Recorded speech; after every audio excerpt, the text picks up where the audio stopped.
Level 1. The student. You're 23 years old, sitting in a concrete classroom 4,000 miles from Ohio, memorizing the 1986 World Series. Not watching it, memorizing it.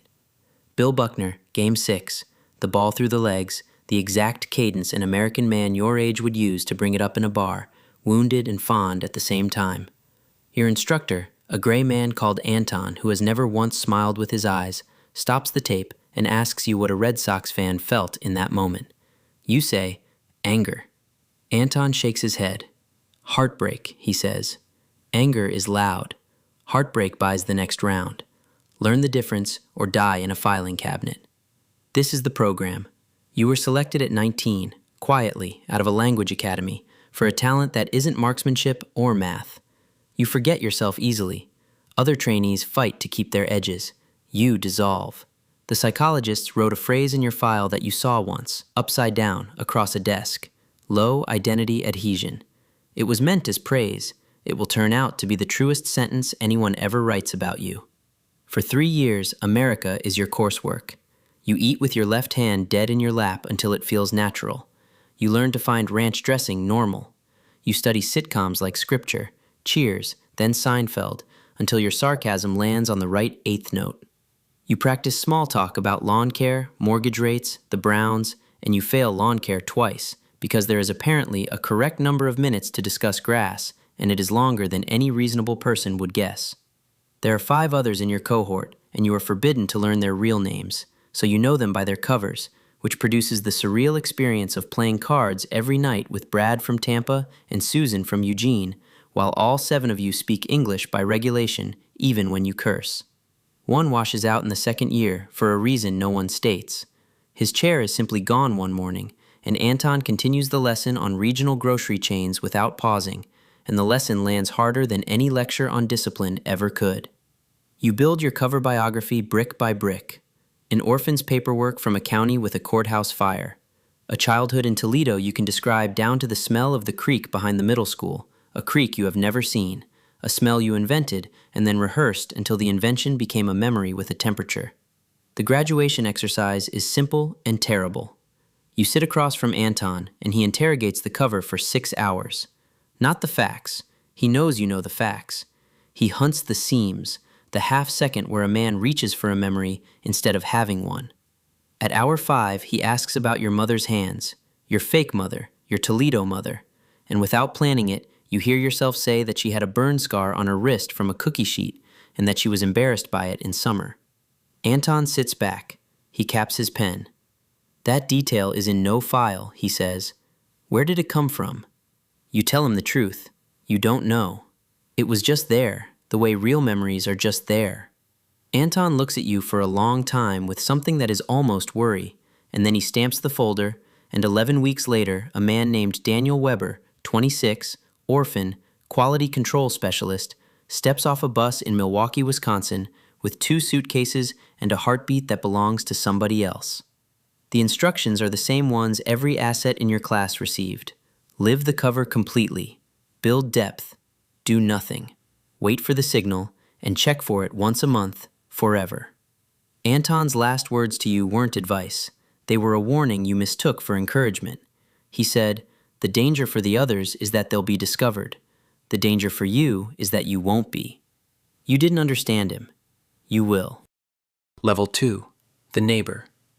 Here is what nobody in the concrete classroom prepared you for. America works on you the way water works on stone.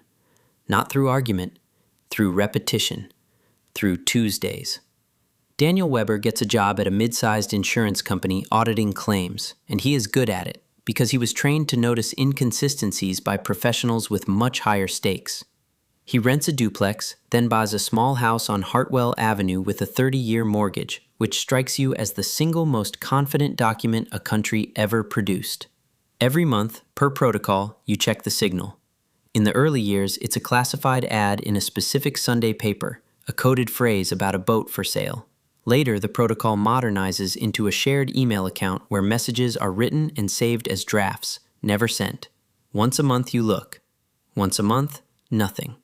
In 1998, you meet Melissa at a 4th of July cookout, and Anton's training holds beautifully and then betrays you completely. You run the approach like a controlled exercise, warm, self-deprecating, interested. She laughs at the right beats. And then, 3 months in, at a diner at midnight, she tells you about her father leaving when she was 9, and something happens that no tradecraft covers. You stop performing. For 1 full minute, Daniel Weber isn't a legend built by a committee. He's just a man being trusted in a vinyl booth, terrified in a way no border crossing ever made you feel. You marry her in 2000, and there is a moment at the altar that no one else registers, when the officiant says the name Daniel Weber, and you make a vow with it, and some sealed room inside you notes, clinically, that you have just committed the one crime the program never trained you for, because they never imagined you'd get the chance. Your son Tyler is born in 2003, 8 pounds even, and holding him in the hospital, you have the most dangerous thought of your operational life. You think, this is real, and everything before it was the cover. The years take on the shape of the country. You coach Tyler's Little League team, and you are magnificent at it, because you spent 3 years being trained to read micro-expressions and manage the morale of assets under pressure, and it turns out those skills transfer directly to 9-year-olds losing 11-2. You battle the homeowners association for a decade over your fence line, and you, a man taught to withstand hostile interrogation, are brought to genuine fury by a laminated letter from a retiree named Carl about setback requirements. Twice a year you drive alone to check a dead drop site you have never once found loaded, a hollow behind a loose brick under a bridge in Racine, and you stand there in the dark feeling less like a spy than like a man visiting a grave nobody else remembers. Level 3. The silence. Every single month, the drafts folder. Empty. Empty through Y2K, through the towers falling, when you sat on your American couch with your American wife and grieved, and could not tell whether the grief was cover or breach, and finally understood there was no longer a difference. Empty through Tyler's chickenpox, through your promotion, through your 40th birthday, then your 45th, when Melissa filled the backyard with everyone Daniel Weber loves. There is one bad night in all those years, and it isn't operational. It's Tyler's 10th birthday, and Melissa's mother raises a toast to family history, to the grandparents and great-grandparents watching over this boy. And everyone turns to you for the Weber side, and you deliver the Toledo mother with the burn-scarred wrist, the invented creak, the whole loving catalog, and your son's face shines with inheritance. Later, scraping frosting off paper plates at the sink, you understand what you've done. You haven't just lied to him, you've stocked his memory with people who never breathed, ancestors made of coursework, and he will tell his own children about them someday. Espionage was supposed to be about stealing secrets. Nobody mentioned you'd be planting them in a 10-year-old at a birthday party with a smile. 23 years of silence. You begin to believe, carefully, the way a prisoner believes in a rumor of amnesty, that they've forgotten you, that the filing cabinet Anton mentioned swallowed your folder, that maybe, if you never look at the drafts folder again, Daniel Weber gets to keep all of this.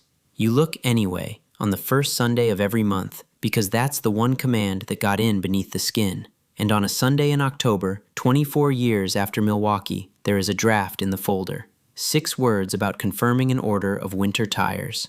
Your hands go so cold you have to sit down on the garage floor. The tires mean prepare. Somebody, somewhere, after 24 years, remembers your name.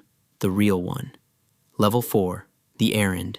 The follow-up instructions arrive 2 weeks later, and the terrible joke at the center of your life is that they're small. You've had 24 years to imagine the activation. Assassinations, stolen war plans. In the dark, honest hours, you feared they'd ask for something monstrous, and you feared even more that you didn't know what you'd say. What they actually want is this. Rent a specific car with cash and a clean license you were given decades ago. Drive it to a long-term parking garage near O'Hare. Leave it in a designated section with the key in a magnetic box in the wheel well. Take the train home. That's all. You will never know what the car carries, or carries away, or for whom. You're not the spear. You're a knuckle on the hand that passes the spear, and you won't even feel the weight go by. You have 11 days between the instructions and the date, and they are the strangest 11 days of your life, because you spend them doing everything normally while a countdown runs behind your eyes. You grill burgers for Melissa's sister's family. You help Tyler with a history paper about the Cold War, which God apparently arranged personally, and you keep your voice level while explaining containment theory to your own son at the kitchen table. Twice you compose a refusal in your head, and both times it dies on the same rock. There is no one to refuse to. A draft in a folder doesn't negotiate. You could simply not go, and then you'd spend the rest of your life waiting to learn what not going costs. And the program's entire genius was making sure you could never price that. It takes 4 hours. It's the longest 4 hours of your life. At a red light in Kenosha, a police cruiser pulls alongside, and your pulse does something medically interesting while the officer, a kid with sunburn, mouths along to a song on his radio and never looks at you. In the garage, 3rd floor, Section F, an ordinary Tuesday crowd wheels suitcases past you toward the elevator, wholly unaware they're extras in the only scene of your movie. You place the key. You walk away. Your training keeps your gait bored. On the train home, you buy a coffee you don't drink and hold it so your hands have a job. And that night, at dinner, Tyler, 16 now, complains about his physics teacher, and Melissa laughs with her whole face the way she has since the diner, and you sit in the warm light of the life you were issued like equipment, thinking, none of you know what I did today, and I don't either. That's the sentence that starts eating you, not guilt over a known crime, the open account of an unknown one. Level 5. The Orphan. You check the news for weeks. Nothing surfaces that fits. The drafts folder returns to its old silence. And then the silence changes texture. In the spring, your check of the Racine dead drop finds the loose bricks sealed over with fresh mortar. City work, probably. Probably. In the fall, the shared email account rejects your password.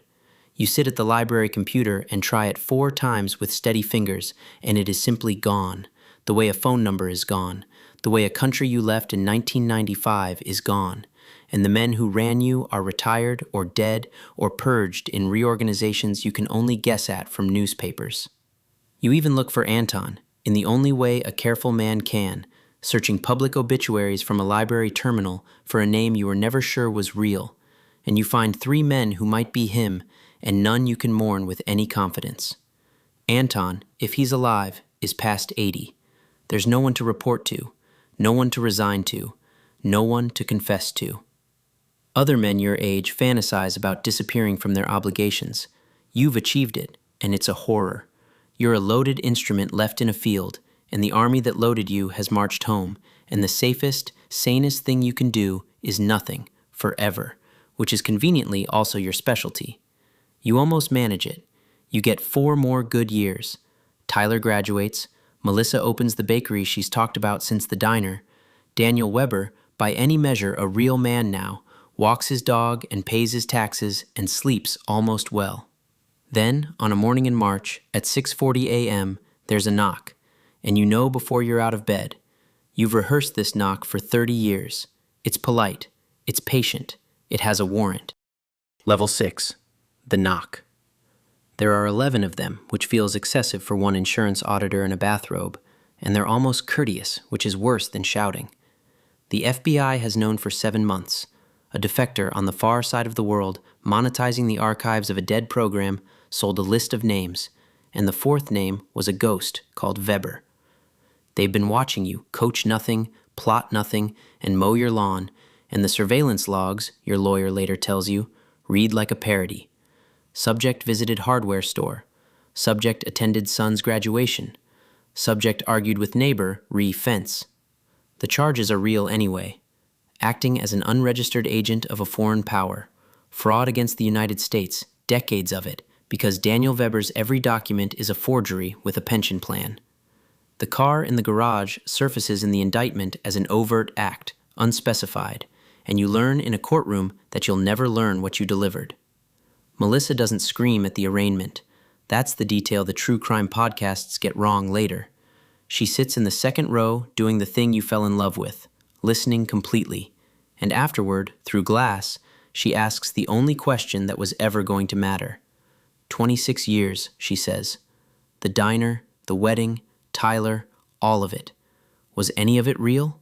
And you, trained across 3 years by professionals to survive precisely this kind of interrogation, come apart in 11 seconds, because the answer is the whole tragedy.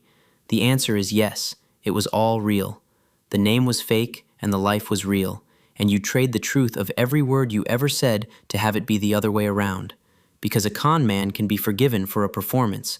Nobody knows how to forgive a real marriage built on one lie the size of a man. Hartwell Avenue processes the news in the American way, which is casseroles for Melissa and a documentary crew by June. Carl from the Homeowners Association gives an interview on his lawn saying he always sensed something was off about your fence, and the segment airs nationally, and your lawyer has to formally ask you to stop laughing during trial preparation. The truth nobody on television can accept is that there was nothing to sense. That's the confession that frightens people. Not that a spy hid among them, but that for 26 years there was, functionally, no spy. Just a neighbor with a dead radio in his garage and a monthly ritual he couldn't quit. You plead guilty. Cooperation is nearly worthless, since everything you know is 30 years stale, and most of it is Anton's opinions about heartbreak. 9 years.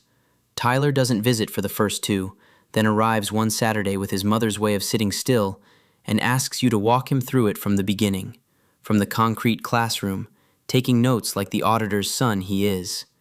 He comes back the next month with follow-up questions. It's not forgiveness, it's due diligence. You'll take it. Melissa's visits are rarer and gentler and worse, because she talks to you exactly like she always did, and you understand that she has decided the man was real, even if the name wasn't, and carrying her belief is heavier than carrying her anger would have been. You serve 7 years. You come out at 62 to a rented room and a country that has largely forgotten your news cycle. In the garage of the old house, before it sold, Melissa found the shortwave radio you kept from the early protocol years, and Tyler, for reasons he doesn't explain, saved it and brings it to your room one visit. For a while you keep it on the dresser, and some nights, out of a habit older than your marriage, you put on the headphones and drift the dial through the static where the number stations used to live, listening for a voice counting in a language you dream in maybe twice a year now. Nothing. The frequencies are dead. The war is somebody else's. On the first Sunday of a month in autumn, you catch yourself reaching for the dial and stop. You unplug the radio, wrap the cord around it the way Melissa always wrapped cords, and set it in the closet. In its place on the dresser, you put the photograph Tyler brought at Christmas. The 2012 Little League team. 12 kids in red jerseys, dog-piled on a man who is laughing with his whole face. There's a name on the back of his coaching shirt. It isn't the one you were born with, it's the one you answer to. It's the one, you've decided, that was true.